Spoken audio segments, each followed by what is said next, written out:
So there is one giant hole over here underneath Anya. Ooh, that looks rather painful.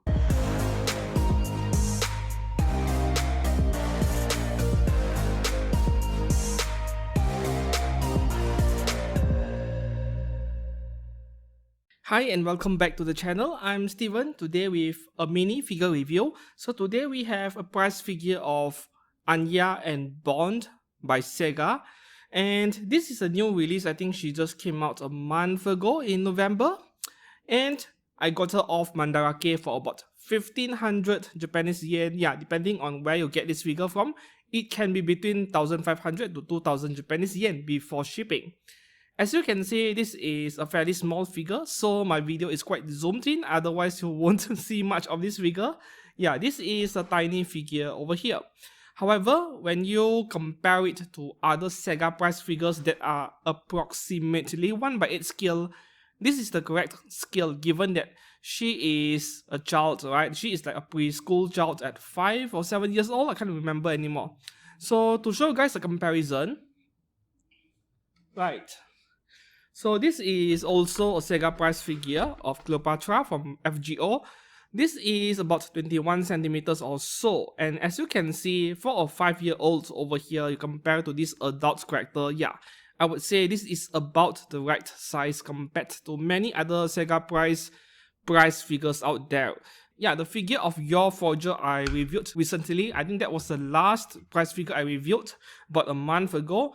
That one was way too small. Yeah, that one was only about 17.5 centimeters or so. It is slightly smaller than even a pop-up parade. So before we move on to the actual figure itself, this is what her box looks like. Very simple box, and yeah, it looks quite attractive to me for the standards of a prize figure at least, and this is a small box, so shipping will not cost much. Also, one thing that was fairly interesting is that this figure is quite heavy, right? Yeah, it is very heavy because of this dog over here, bonds over here.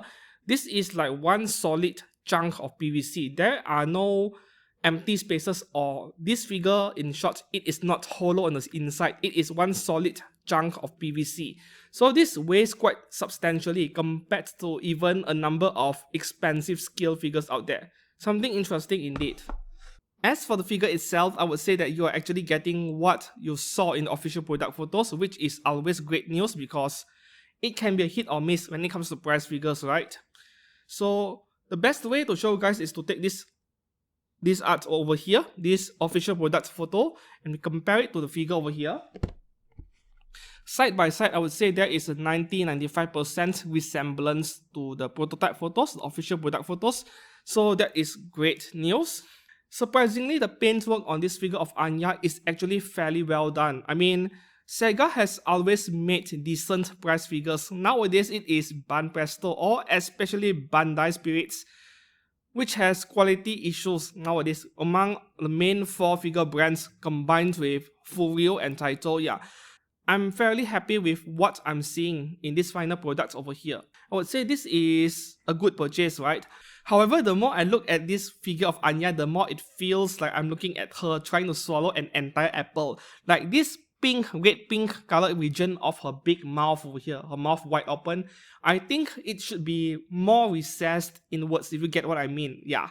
So when it is so shallow, it's like right outside, almost at the same level as her face. It feels like there is something stuck in her mouth, something big. That is what it feels like to me when you're looking at this figure from certain angles.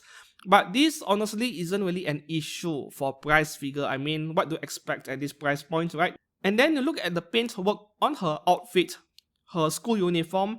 It is actually very well done for the standards of a prize figure once again. The gold color trims, they are very precisely painted. There isn't any paint bleeding or scratches anywhere to be found.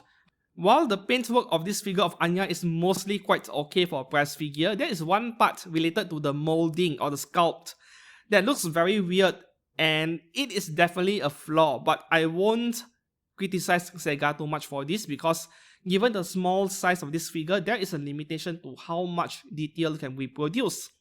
The part I'm talking about is her left hand. I mean, look at that. The left hand is so deformed, it looks like a flat piece of cardboard with no details, no anatomy on it. It looks really weird over here, but once again, I can understand that this is a prize figure and a fairly small one at that. As for the dog she is riding on, Bond, it is almost okay, almost. There is only one issue around both eyes, which also bothers me a bit. If you look very carefully, this is a macro view for you guys to check it out. You can see some brush marks being left behind in both eyes.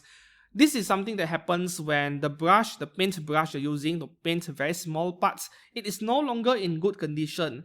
So the edges of the brush, it is uneven, and then you use it to paint something this small, yeah, you will leave behind some very small marks around the area you are painting. This is something that might vary from figure to figure. Some might have it, some won't.